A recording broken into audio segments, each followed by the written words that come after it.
Greetings, everyone. Welcome to Talk, Therapy, and Heal. This is our first iteration of recording, and we're talking about mental health. We are so excited for you to join us on today, and we earnestly desire for you to connect with us. Thank you for joining us, and we look forward to connecting with you. Hello, I'm Kimmy King, licensed professional counselor associate supervised by Ms. Yanika Willis. I specialize in trauma, suicides, and marriage and family therapy. Hi, I'm Rachel Logan. I'm a licensed clinical social worker, and I specialize in inner healing and faith. Hello, I'm Larisha Perlow, and I'm a licensed marriage and family therapist, and I specialize in marital and family dynamics, as well as adjustment and abandonment issues. Hello, I am Yanika Willis, a licensed professional counselor supervisor, and I specialize in trauma and identity issues. Hello, my name is Chantrell King. I am a licensed professional counseling associate who is supervised by Yanika Willis, licensed professional supervisor. I specialize in relational issues of all kind and breaking generational curses. So what we're going to do in today's show is kind of get started to let you all know what we're going to be talking about since it is our first show. We are going to be concentrating on destigmatizing therapy, okay? Because we know it's a big stigma. Now, the focus question is this: what's stopping you from going to therapy? So some of you all may have went to therapy, some of you all are thinking about therapy, and some of you all are not even considering it. And so we want to just kind of dig into, as professional therapists, clinicians, why is it that you all think, or what have you heard as to why people do not want to go to counseling? I'd say the first thing that I have come to notice is people, they have that fear of judgment, fear of like, oh my God, somebody's going to think I'm crazy, or somebody's going to think something's wrong with me. I'm going to be diagnosed with something. So I don't want to go to therapy because I don't want people to think something's wrong. That's a good point. I think from my point of view, it's about individuals being vulnerable with somebody that they may not be comfortable with. And even more importantly than that, just being vulnerable within themselves. They tend to let other people judge them. And the truth is, we all have issues and problems that we go through. Right. And I think we just have to deal with what is in front of us, operate in the here and now, so that way it makes it better for us in the future than to sit in our stuff that we're currently going through. Right. I think, I want to chime in from my perspective is because they believe God and they believe that the church can fix everything. Oh, yes, that's good. But when we think about it, God in the Bible, there was counselors. He tells us to get wise counsel. And I just think that sometimes they have this perception that only, the church can fix everything, but God has given us all kind of tools. Yeah. I got a question to you all. What do you think about the trust? Like people trusting the process, when they go to therapy, it's like, do I even trust this person? Or do I even trust that what they say to me is going to work? Like you said, Rachel, people they go to church. You go to God. God is the great fixer, which he is. He fixes all things. But it's like he gives us people such as ourselves to help people, go through those processes. But people don't believe that the process will work for them. Right. So what do y'all think about that? Yeah, I would just say that just with trust and in general, if you've been hurt, whether it's from a family member or a friend, it's difficult to trust, just a new person or a random person. But also at the same time, maybe that would be the door. You know what I mean? You need somebody that doesn't know you, that don't know the struggle, that don't know the trauma, that doesn't know, what you have gone through or what you have been through. But trust, that's super huge. I think I can definitely agree with both of you. It's hard to trust people that you don't know, but we have to really think about that in retrospective to our lives. I like to use analogies, especially in counseling. And so when we talk about that word trust, people fear the unknown. But when you get on a plane, do you step up to the pilot and ask him to show you the license that he has? Yes. When you get in the cab, do you say, hey, are you sure you can drive this cab? No, you trust that that individual is going to get you to your destination or whatever it may be. And what we're asking and what we're offering is for people to be vulnerable enough with us to help you in your life struggles. Because guess what? Everybody struggles at some point in time, and we have to start entrusting somewhere. So we have to take that first leap of faith and start trusting, so that maybe that way the healing starts to take place. I agree. I agree. It takes blind faith. Blind Yes, faith absolutely. to trust that, hey, you know, you can help me, you will support me, and you will hold true to your licensure, that you will not disclose information. Right. Because a lot of people, they just fear that their business is going to be spreaded, right? Like they'll tell somebody, but no, I don't know, I know all of us, we're going to hold true to our license. Right. We're not going to breach that, right? Because we definitely work too hard for it. And then I will say one of the things that I see, especially, and I just want to bring up from our culture, Yes. even though we are speaking to everyone, let me put that out there, but I really like to hit on our culture. It has been kind of ingrained in us. Yeah. You don't go down there and tell those people your business. What goes on in the house stays in the house. And so I feel for our generation, even though I'm 21, but for our generation, we have that, our children, I'll say it like that, have no problem going to therapy. They will go to a therapist like they go to their physical doctor or their dentist. But our generation, I think, is kind of stuck between that sandwich, is what I say. Because do I do what my parents and the elders say do, or do I do like my children? And so we've always, I'll say I have heard judgment. Yeah. Like we're saying, oh, well, and then if I go, I got to keep it super quiet. But the thing that gets me is, maybe you don't want to tell everybody your business. I get it. You know, you have a therapist.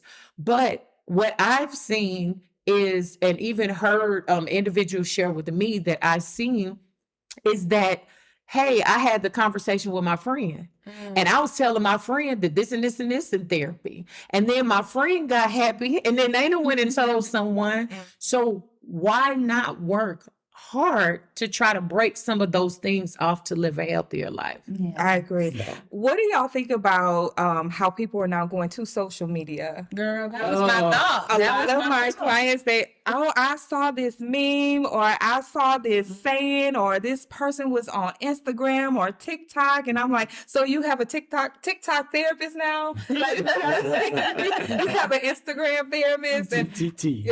right. And so they take in a lot of information that is being given, and it's like, oh my, what do you do with that?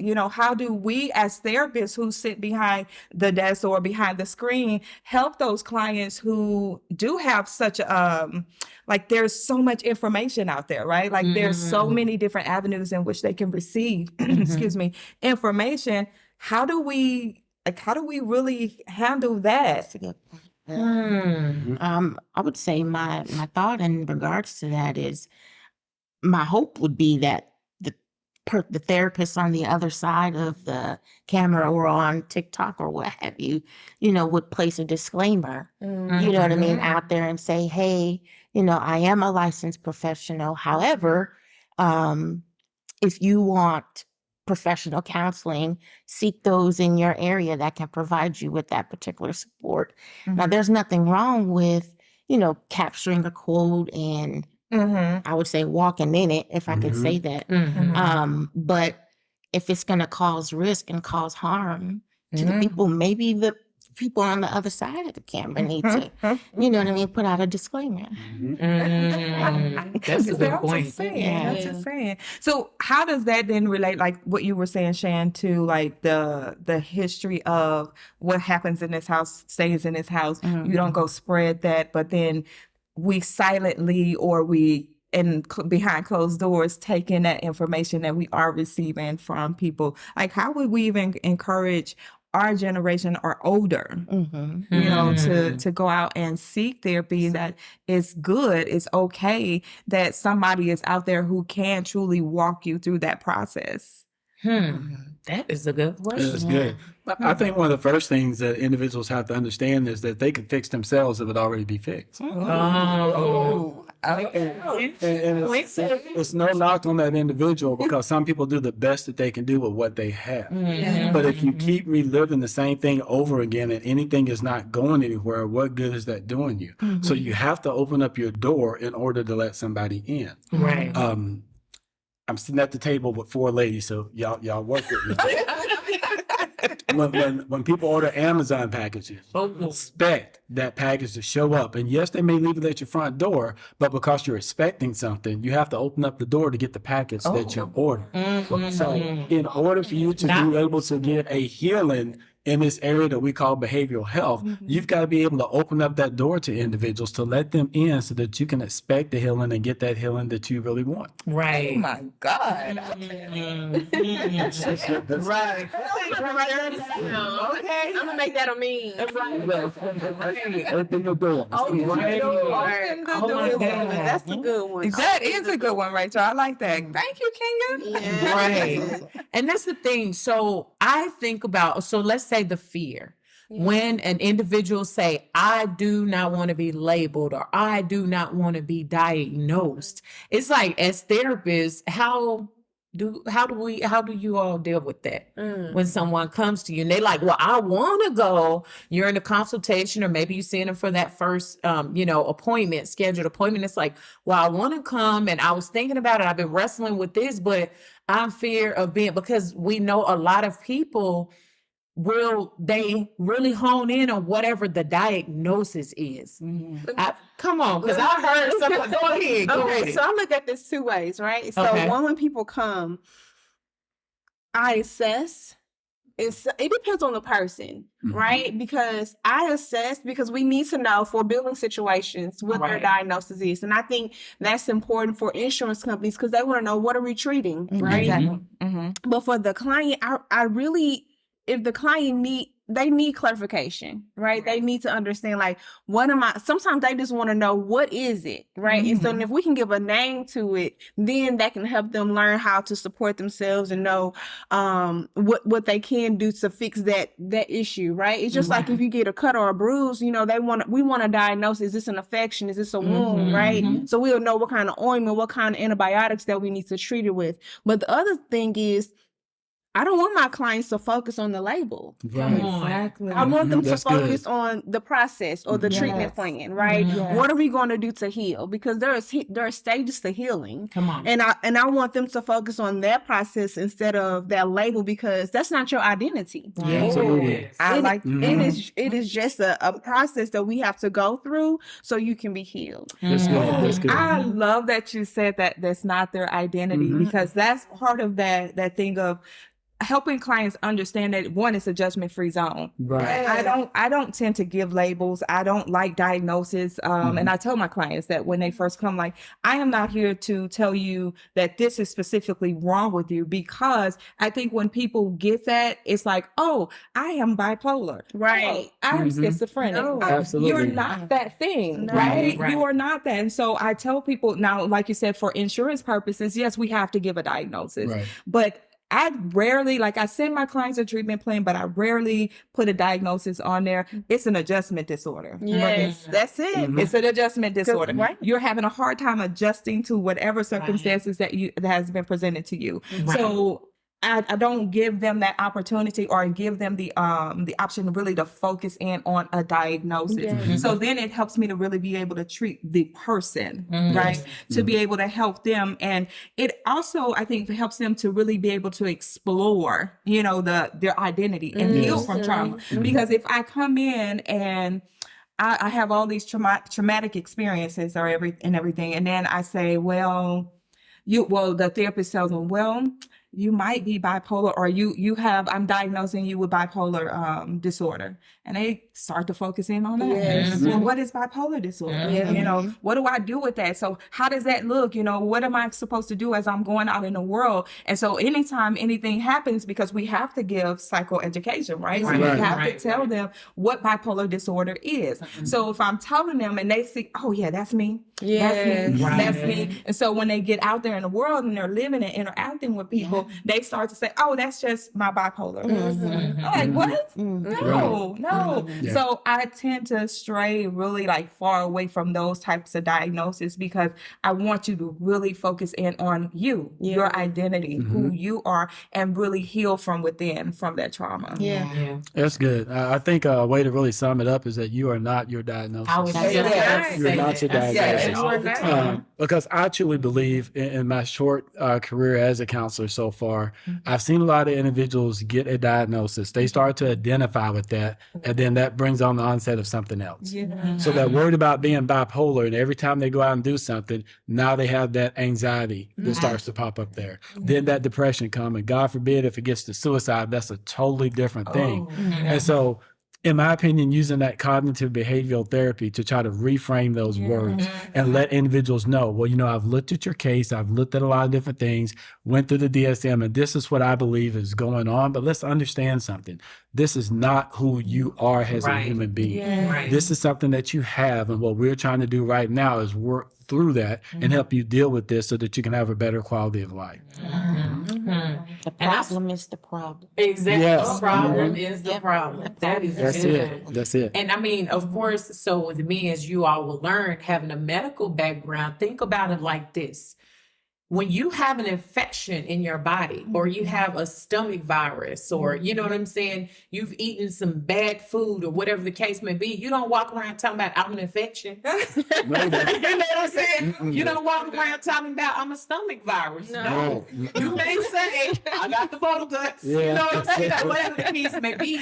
So be careful of what you speak out of your mouth. Yes. What you're speaking into existence, because that what you speak is that what you are going to think. And we are working as clinicians to try to help you, not change you. You know what I'm saying? But help you and walk alongside you to the point where you can reframe your thinking, is what we call it. In the counseling. So no, just because you have a it's okay. It is all right, because I ain't trying to label everybody, diagnose everybody, but we all have something that we wrestle with. But then this is the flip side. I was thinking about this as you all were speaking. If you just simply ignore it, as Kenya was saying, it's not going to go away. If you have infection in your leg, it's going to spread throughout your whole body. And that's thinking about it on patient care perspective. We as clinicians focus on the mental, because guess what? And I know this is righteous box. I'm sorry, scripture's in it. But that's what you think is in your heart. So it's the thinking, your heart, that's what you become. So we got to be really careful about that. And so we work hard and we walk with you. You know what I'm saying? It makes me think about Jesus and the footprints. Yes. We're not going to walk your journey, but we'll walk alongside. So it's okay if a clinician say, hey, I think you may have, let's say a common one, seasonal depression. Seasonal, well, when the fall comes and going into the winter. So just keep in mind that you do not have to rehearse and practice and, let me go to Google and YouTube, what did they say, so I could walk around and woe is me. That's being counterproductive to the journey that you're trying to walk. Absolutely. So I have a question. Really want to throw something at you ladies, because I believe this can really help a lot of individuals out there, male and female alike. When it comes to destigmatizing therapy, a lot of people are afraid because they don't feel that someone else will understand what they've been through. So in the case where it may come with sexual assault, rape, molestation, and things of that nature, how do you approach that with individuals to get them comfortable, to let them know that they're not alone? Yeah, I would say definitely set the atmosphere and just build rapport, reestablish that trust, non-judgmental, unconditional positive, regard for that person that's sitting in front of you. Maybe even a little self-disclosure if it's appropriate. Yeah, Mhm. I agree. I definitely agree with that. I found that when people see that we are human and we're just not this person who has these degrees and have all this knowledge that they deem to be higher than them. Got it all together. Right, Yeah. right. You Mhm. got your world is just all together. When we let them know that life happens to us as well, they are much more open and softer to come in. And also the biggest thing for me is knowing who I am in God. You know, that godly principles that I carry with me, and that's something that I let all clients know in the beginning. I believe in God. I trust in God. I'm not going to push my beliefs off on you, but I know who I serve and I know who he is and how he is in my life. So Right. for me to be this calm sitting behind this desk, and I probably just experienced the worst news possible, but I'm able to sit here and hear you and you not even know it's because of God, right? I wouldn't even be sitting here doing this right now if it wasn't for God. And so, like you said, being open, sharing. I told my clients, I'm transparent. If you ask me something and I view it as something too personal, I'm gonna let you know. Yeah, that's you being a little bit, you in my business. A little bit too deep. Right, you went a little bit too deep. We ain't that cool yet. No, I'm just joking. But I let clients know that I am human just like you. Right. I live life just like you. I have trials and tribulations just like you. I have experienced trauma just like you. Right. I have overcome a lot of things just as you can. And Yes. so Come on. it's just helping clients to understand that, I think, is what really helps them to feel comfortable when they come in. I have a lot of people tell me, like, I don't know why I was hesitant about therapy, but then just listening to you, and we've only been talking for 30 minutes, and I feel like I could just tell you everything. I'm like, that's the God in me. Yes. The God in me. Amen. Right. But go ahead. Go ahead. Okay, so I was just gonna say, one of the things that I realized in working with clients is once they have walked through their journey and they have a different mindset and they no longer allow their past and whatever they've been through to shackle them, and they start opening up and having conversations with others, they realize even the more so, I'm not the only one. Yes. You know what I'm saying? And a lot of times, for some reason, in this generation, we're more closed mouthed than not. If we look at our elders, and I think about my grandparents, and they were more of a collective community, they had each other to talk to, so they knew it's not just me. But oftentimes, I feel like clients feel like you're on an island just by yourself. Right. And nobody can understand what I'm going through. And if I told you, no, well, I can't judge you, because guess what? I probably went through it too, like y'all said. Right. You know what I'm saying? So I know with me in session with clients, I normalize it. I don't lie, but I normalize. No, you are not the only one going through that. Right. You know what I'm saying? So let's get that out of the way first, and then we can proceed forward. So Yeah. That's good. I was gonna say, recently I just experienced someone new, and I've learned to just take it slow. Yes. Right? Like, let me get to know you. Let me ask all the other questions first, right? Before we get to the main reason why I'm here. Because sometimes you can kind of read their face. They're like, right. she's going to ask me that question, like, why am I here? No. So I see you work here. I see you have these many children. Tell me about your children. Just so we can kind of calm down first. Right. And then I will say, hey, so tell me, like, what brings you here, right? I ask that question maybe 20, 30 minutes later, just so their nerves can calm down, because they're just anticipating I'm going to ask that hard question up front. Absolutely. No, what do you like to do for fun? Because I need to know, what are your coping skills, right? Yeah. So I'm going to reverse it just so you can feel comfortable. Yes, that's good. And I like what you said about the coping skills. What I found out in my experiences is that here in America, it could be all the way around the world, we like to judge individuals off of our own resiliency. In other words, because I went through a divorce, you should be able to go through it as well. And we know that as counselors, we don't do that. We meet people where they're at. Everyone has a starting point. Everyone has a history. And so when you meet those individuals where they're at and you make them feel comfortable, you show them that you're actively listening to what they're saying. I think that opens up for that trust to kind of evolve, for that therapeutic relationship to really get established and have that firm foundation and move that person towards healing. And then the last thing that I'll say for the viewers out there is when you come to counseling, look at it this way. No one is trying to play Jesus or anything of that nature. But if you're familiar with the story in the Bible where Jesus healed the paralytic man, he told him to rise and take up his bed and walk. Right. And so people miss that. They want to understand, well, why did he tell him to take his bed with him? Because other people need to see that he was healed. When you go through counseling and you're able to get to that point where you achieve those therapeutic goals, other people need to know that you came out on the other side. That's why Jesus wanted him to take his bed with him, not only for other people, but to also remind them where they came from. Because you can be helping somebody else as well. Never. Listen, I feel like we just need to give the benediction. No. Let's just give the benediction and move on. That's the close. The evidence. Evidence. Yeah. That is amazing. That is really, really good. And you are so right in that. I think the whole thing. I think we were talking about this when God gives us things. He takes us through things so that we can come on the other side, be healed. But it's not for us to keep it to ourselves. Right. We're supposed to go out and let other people know, like you're saying, Right. take up your bed and walk so that other people can see that you were healed. If we get healed and we never share with anybody, how are anybody else going to know that they can be healed? Absolutely. And I think that is the key to breaking down the stigma associated with behavioral health. If I show individuals that I have the faith enough to go forth and get the help I needed from a therapist, social worker, it doesn't matter, then maybe someone else looks at me, well, you know what, if Kenya went and he got some help, then maybe I can do it too.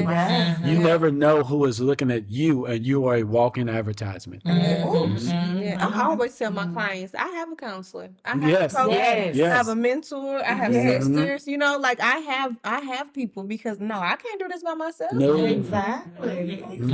I agree. I definitely agree. Right. Yes. You have to cultivate relationships outside of just yourself or your immediate family, because while your immediate family can be that support, you still need to have someone who's going to hold you accountable. And that because there might not be like your husband if you're married, or your sister who probably don't understand it from a therapeutic standpoint. How can they encourage you or support you when they don't really know which angle you're coming from, right? So having those people in place that can hold you accountable, that can say, okay, Rachel, I see, you kind of, you're not here, you need to come up, or, all right, Larissa, what you doing right now? Like, Tell me. exactly, right? Like, tell me, even with marriage too, because I know, man, that's your like, but in marriage, if we don't see a healthy, successful marriage, how will we know what ours should look like? Right. Or to have something look in and say, you know what, I don't want to be them, but I want to have some of the qualities that they do have. How can my marriage look like that? How can I communicate with my spouse like that? Y'all communicate well, or y'all doing this well. How did you come to do that?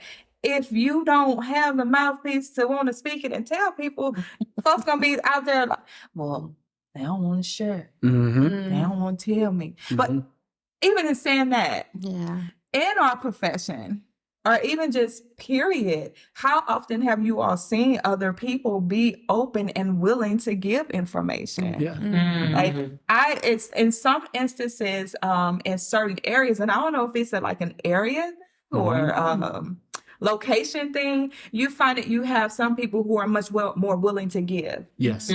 Much more willing to pour out, to give you whatever it is that they have, and they ain't trying to say, well, what you giving me? Right. What I'm getting in return. But I've seen some people in some areas where they just like, I ain't giving you nothing.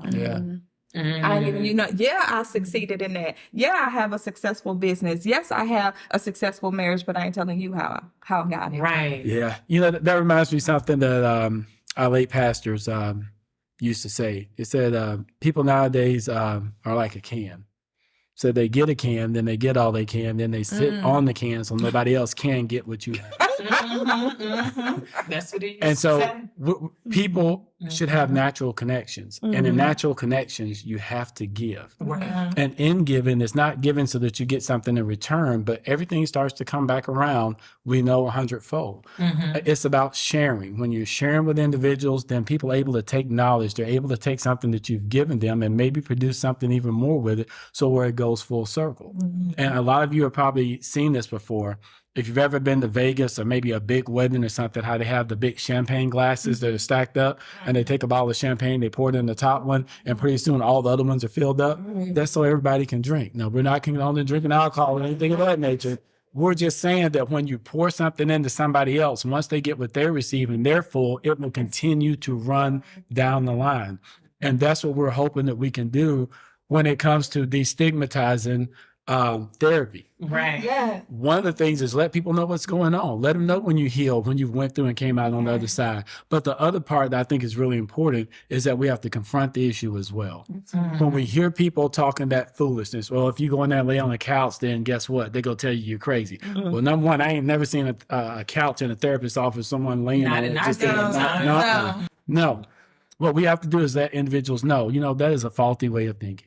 This individual is trying to get help, and you may not only be preventing that person from getting help, you're really talking yourself into that same situation. And I sit up and think from a relational perspective, and as Nikki was just talking, we were not created to be alone. That's right. And where our elders and ancestors, and I keep talking about them because I have an old soul, but watching them, and as I reflect and think back as we are all speaking, they had the collective. This generation, okay, we're talking about destigmatizing therapy. Even though the young folks will go, the common phrase that the young folks are asking is why we not like how grandpa and them used to be and grandma and them used to be. They were a collective. They thought about each other. They were relational people. We are more individualistic. We think about ourselves and whatever the case may be. And just like you were saying, Kenya, so I may be wrestling within myself whether I'm going to go single Risha for therapy or my husband and I marriage is going through or whatever the case may be. Now, Nikki and her husband, they may be good at not telling us, but they not like that. They not like that. I don't think they like that. No. But anywho, but then when and then Rachel may say, well, I'm thinking about going to therapy. Me and my husband, we're going through some things because everybody say marriage has their ups and downs. Yes. And we value our marriage enough to go and get help. Yeah. We'll leave that alone. That's for another day. However, I come along and say, well, girl, I don't know about that. I mean, you go in there and they may make your marriage worse. This is what I find out when it comes to the relational piece. People would destigmatize therapy because they probably didn't do the work that they needed to do in the beginning. Yeah. But we're going to leave that alone because this is just the first show. That's good. Yes, that's really good. I don't know. It seemed like we hitting all the good stuff, y'all. This is really, really good. I think we're hitting a lot of the points where people might think, I don't want to go to therapy because of that. So I feel like we talked about relationships, we talked about the individual, we talked about kind of the diagnosing, if you will. The what about accessibility? That's good. How accessible is therapy for people, especially for those who might live in a poverty-stricken area, or their finances are not there, or they don't have the means to get to therapy. Now, one way we can destigmatize therapy is that you going to therapy, you can go from your couch. Yes. Amen. You can go from your bedroom, Your car. your closet, your great room. You can be in the kitchen. You can be any place else except for your bathroom. Please don't take your kids. We don't want to see that. Yeah, we don't want to see that. But I think that piece of it with having telehealth has really taken that piece out, but there's still the thought of, I can't afford it. My insurance doesn't cover it, or I don't even have insurance. So what do you all think are some things that can be helpful to people so that they can find different ways to access therapy? I was about to say, one of the biggest things that people do not consider is the universities that have counseling programs. I know many of us here, because it's crazy enough, being in this area for, I don't know how many years, it wasn't until going through the program, well, it's like, wait a minute, you mean to tell me we have an actual counseling center where people can come and based off of your income, you can get counseled by counseling students for as much as free. And they have supervisors that's monitoring them. Yes.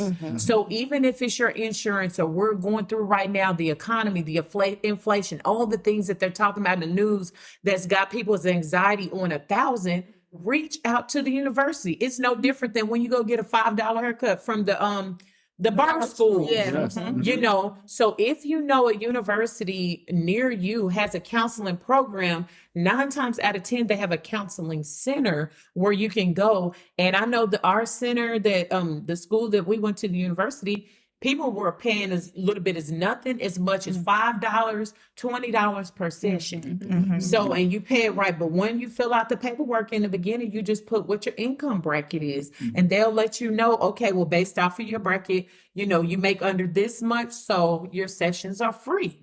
Make sure though, and I'm gonna put this caveat because I know you have some other resources, but make sure that you do not waste those slots. Yes. But just because you may not have to pay, if you're serious about going to therapy, go to therapy, because that's a slot that someone else who is really in crisis and really going through in their life needs, that you wasted. So keep that in mind. Yep. I would say for parents, schools offer counseling, right? There's a lot of agencies that have contracts with schools where they can come into the school and meet with their child at the school. Their school social worker can provide counseling or even link them to other community resources. Right. Absolutely. Right. Yeah, I think that's a really good point. As we move forward, Nikki was kind of talking about all the bases that we've covered, and I think we may have missed a very important part that I just want to take a minute and really hit on. And I'm really going to talk to the men out there. Yes. A part of destigmatizing therapy, men, we just got to get up and go. One of the things that I understand being a man myself is that as a young boy, we were taught about being a man, that you don't cry, you don't express your feelings, because that's what being a man is. That's not what being a man is. We all have emotions, and sometimes if you bottle those emotions up too much, eventually it has to go somewhere. It's going to come out in anger, violence, something of that nature. So I believe one of the things we have to do when it comes to destigmatizing therapy is to try to get more men into therapy. It can be a scary feeling. I'm just going to stick myself out there. The first time that I went through therapy, I walked in and saw the counselor. I sat down with my wife at that time. I've been divorced, and the counselor said, "What did you do wrong?" So automatically, I'm the one that's at fault. And so that kept me from being able to go and get the healing that I needed. But eventually I had to go back. Just like some individuals here have said, we all have counselors ourselves. A therapist needs a therapist. Amen. And so men, if we're going to be the individuals that are supposed to lead our households, then guess what? We have to lead it with a straight mind, because wherever the head goes, the body follows. So we kind of have to get outside of that atmosphere of thinking that, well, I'm a man, I'm not going to go tell somebody else what's going on. Well, who are you going to tell it to? You have to tell someone. Try to build up that trust. Try to make connections with individuals. Seek out the resources that may be available so that you can get the help that you need, because you have to understand this. If you don't get the help that you need, you have a son or a daughter that's looking directly at you, and they're going to turn around and do the exact same thing. And do you want them to suffer the way that you may be suffering? So I think, in talking to men, don't let the pressures of this world keep you out of therapy. We're taught to put the weight of the world on our shoulders and carry it. No matter what, we've got to suck it up and drive on. Everybody has a breaking point. Don't get to that point. Go and get the help that you need before it gets to that point. Oh, I like that. I like that. And I think that too, even to your point, Kenya, with men, destigmatizing them going to therapy. A lot of times we were talking about the accessibility too, and then with men not thinking or feeling like they can step out there. Yes. I know I deal with, I used to be in the military, so I served in the Army, and I see a lot of military clients. Most of us on this panel are military retired. And so dealing with military personnel, a lot of them don't want their command or whatever to know that they're in therapy. And so it's like, where do I go? Even I make the money, but I don't make the money. Right. Right. I don't make enough money to go outside. I don't want to use my insurance. I don't want to go on the base to see a therapist because everybody then is going to know that I'm there. Right. And so I have written down a couple of things that we can also look into, especially in some for men, because there are community centers in your neighborhood that do therapy. Crisis centers, like they have a suicide prevention helpline. You can contact them and they'll direct you to low sliding scales, I'll say, sliding scale type of therapy where you can see a therapist where it won't cost you as much. And the other thing that just hit me was like churches. Most churches have a counseling program. And I'm talking a counseling program. I'm not talking about you go talk to the minister.